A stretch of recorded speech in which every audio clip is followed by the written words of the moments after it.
সহযোগিতা দান করে লোকমুক্ত করেন। আমাদের মাঝে উপস্থিত হয়েছেন জনাব আব্দুল লতিফ শেখ, সহসভাপতি অত্র টুর্নামেন্টের। আমাদের মাঝে উপস্থিত হয়েছেন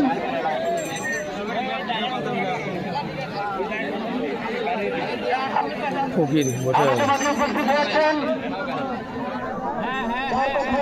না বললেই নয়, যিনি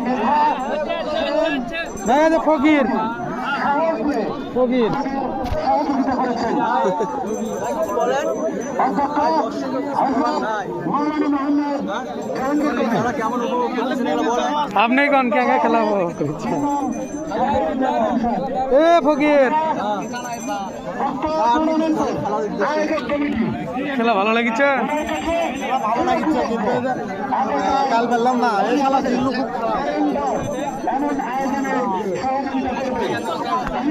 আমি এটা লং ভিডিও করে